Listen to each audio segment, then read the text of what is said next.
vacataires yi nga xam ne ñoo fiy liggéey soo jëlee téeméer ñi nga xam ne ay jàngalekat lañ ñoom ñoo ngi nekk 60%. nga xam ne ñoom seen bopp ñaari semestre ngi nii pour 2020 2021 nga xam ne sax jeexagul ndax des na fayuñu leen. loolu yëpp nag soo gisee dañ ne te ñoom xam nañ ko. li doy pour année bii nga xam ne tàmbali nañ ko te jeexagul muy 2020 2021 ak bii di ñëw pour ñu tàmbali ko ba jeexal ko pour mu loolu mun a yemb faw ñu am 1,528,141,267 francs CFA.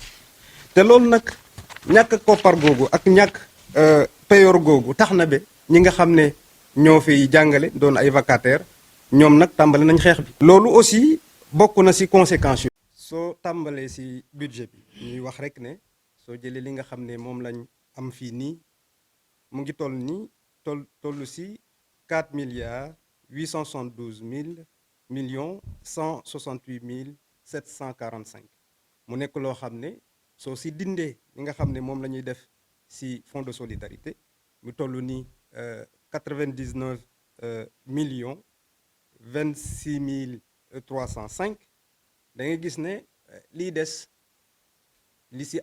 li ci rectorat am as tuut la mun nañ ko waxe noonu ndax 4 milliards la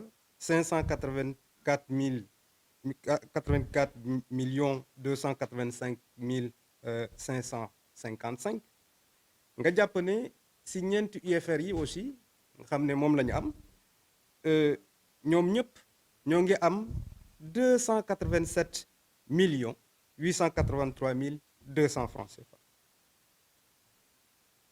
ndegam ñoom dañ ne kenn mënul def dara ci budget tant que weer yi yëpp budgétisé wuñ ko def nañ 12 mois yoo xam ne budgétisé nañ ko pour salaire payoor gi et ti li nga xam ne moom la ñu am mu nekk lu tuut a tuut. loolu nag day juraat leneen li muy juraat mooy vacataires yi nga xam ne ñoo fiy liggéey soo jëlee téeméer ñi nga xam ne ay jàngalekat lañ ñoom ñoo ngi nekk 60%.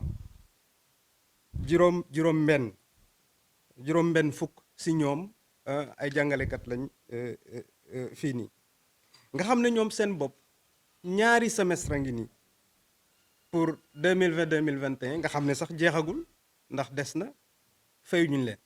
loolu lu metti la ñu jàppaat leneen ñu ne ñi nga xam ne ñoo fi nekk maanaam 40% yi ñoom kenn fayuñu leen seen heure complémentaire.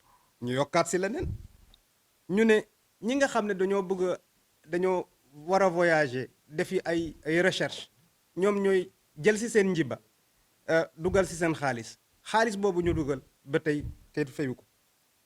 ñu jël ne ñoom tamit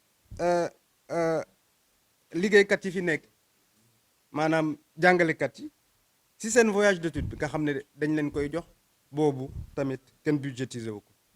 loolu yëpp nag soo gisee dañ ne te ñoom xam nañ ko ministre bi xam nañ ko mu nekk ministre de l'enseignement supérieur mu nekk aussi bi nga xam ne moo yore wàllub finance bi ñoom xam nañ ne li doy pour année bii nga xam ne tàmbali nañ ko te jeexagul muy 2020 2021 ak bii di ñëw pour ñu tàmbali ko ba jeexal ko pour mu loolu mun a yemb faw ñu am loo xam ne to ñoom xam nañ ko ma fàttaliwaat ko 1,128,141,267 francs CFA. te loolu nag ñàkk koppar googu ak ñàkk payoor googu tax na ba ñi nga xam ne ñoo fiy jàngale doon ay vacataires ñoom nag tàmbali nañ xeex bi ndax fi mu ne nii ñoom kenn fayu leen ñaari semestres yi nga xam ne moo passé. année bi nga xam ne moom la ñu war a tàmbali ñoom day commencé nañ banque seen yoxo nekk nag ci li nga xam ne ñoom ci seen droit la. loolu aussi bokk na ci conséquences yooyu. soo jàllee ci loolu ñu ne nga xool wàllu liggéey gi maanaam wàllum infrastructure ak bâtiment ak yooyu am na aussi ay gàllankoor yoo xam ne yu fa nekk même su fekkee ne sax am na ay jéego yoo xam ne am na soo xoolee si li nga xam ne moom lañ joxe woon app ne dinañ joxe chantier yi loolu délai boobu dëgg-dëgg dépassé nañ ko bu yàgg ndax décembre lañ waxoon. soo xoolee tamit li nga xam ne wàllu équipement la muy table banc bu leneen la nga xam ne mooy tax ba ku jàng si nga mun a toog ki ngay jàngal kuy jàngale aussi nga mun a am foo xam ne mun nga fa toog toogaay bu jaañ bu la permettre nga def sa liggéey foofu tamit ab sooxe am na sax ndax dara ñëwagut. soo xoolee si wàllu électricité bi nga xam ne moom lañ war a jox waa UFR-ST ñu ne war nañ leen jox benn transformateur wu 630 kVA boobu tamit ñoo ngi xaar ba tey dara ñëwut. soo jëlee loolu yëpp problème yi mu nekk wàllu budget mu nekk li nga xam ne moom la ñu wax si vacataires yi mu nekk li ñu wax si wàllu infrastructure yi daa am leneen loo xam ne def see dolleeku muy tàkk-tàkk boo xam ne amoon na chapiteau 500 places lii nag nekk loo xam ne dafa dab problème yi fi amoon problème yooyu ñu mun leen lënkale ak li nga xam ne depuis 2015 ñoo ngi nekk si loo xam ne ay promesse la dinañ def lii ab bii lañ koy def te ba léegi gisuñu ko dara lii nekk problème boo xam ne problème buy tax ba njàng bi sooxe la. si loolu yëpp nag ñu ne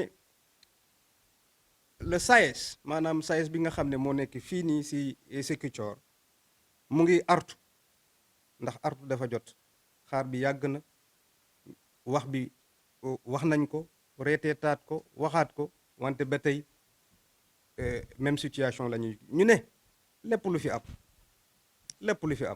nañ koy nga si loosu ñi nga xam ne ñoom ñooy autorité di leen wax ne nag war nañ indi ab réponse yi nga xam ne ñoom la ñuy xaar si ñoom ndax njaboot gi ñun suñu njaboot lañ ñoom dañoo njaboote.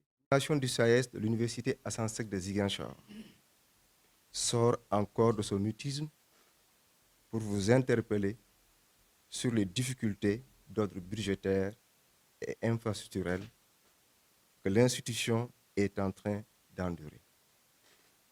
En effet, en termes de dotation budgétaire, voici en dessous les données présentant la situation actuelle de l'université Assane Seck de Ziguinchor.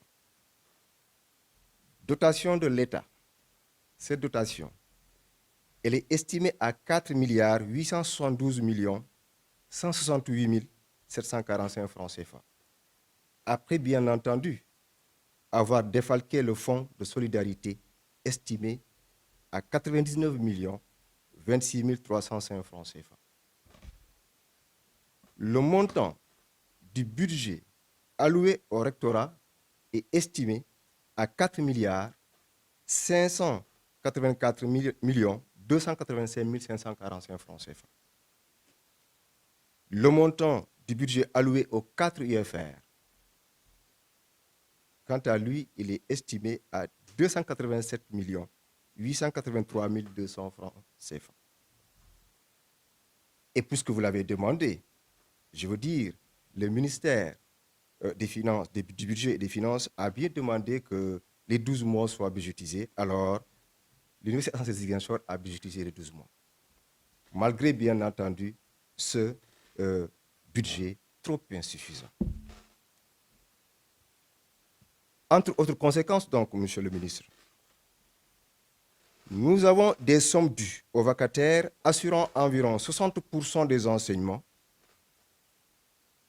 c'est-à-dire équivalent à 2 semestres non payés, comptant pour l'année universitaire 2020-2021. Autre conséquence, heures complémentaires paires 2020-2021, idem, non payées. Les subventions préfinancées par le PER 2020-2021, encore en l'état, idem. Enfin, les voyages d'études 2021-2022 PER non budgétisés.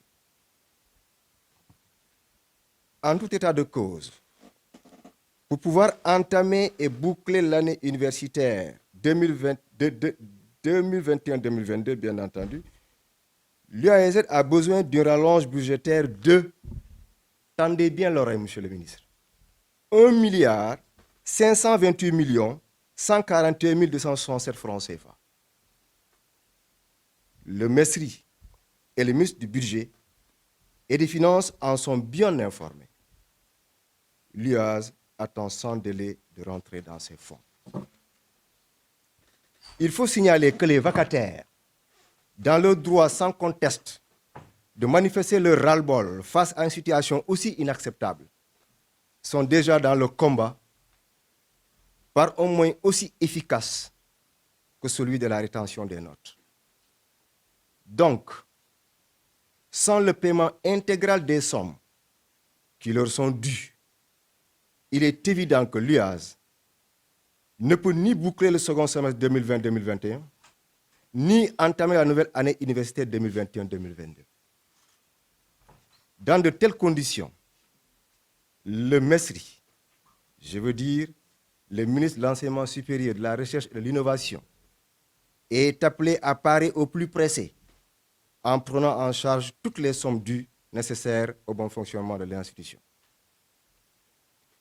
S'agissant des infrastructures, il y a certes l'évolution dans la réalisation des travaux, mais il est important de relever un certain ralentissement qui ne se justifie pas, puisque le planning d'exécution proposé à l'UAZ par le DMSS en décembre 2021 a accusé de retard. Les équipements en termes de mobilier et de tables-bancs toujours non disponibles, alors que certains bâtiments sont réalisés à un pourcentage acceptable. Le transformateur de 630 kVA, en vue de la fourniture en électricité du bloc de l'UFR-ST non encore disponible. À ces difficultés, Monsieur le ministre, il vient s'y ajouter l'incendie du chapiteau 500 places 6 à l'élevage. Incendie survenu dans la semaine, exactement le 25 avril 2022, suite à un court-circuit, selon les autorités. Ce qui est sûr, cet incident malheureux vient encore une fois rattraper le MESRI, je veux dire vous-même, Monsieur le ministre, dans son dilettantisme, dans votre dilettantisme, je dirais, et votre manque de rigueur dans la prise en charge de la réalisation des chantiers de l'UAS, entamés, nous le rappelons, depuis 2015. C'est la raison pour laquelle le SAES préfère alerter pendant qu'il est temps. Et si rien n'est fait pour apporter les réponses appropriées à toutes ces questions, il tient le MESRI pour seul responsable des conséquences qu'il a découlerées. Vive le SAES-UAS, puis à Ziguinchor le 29 avril 2020.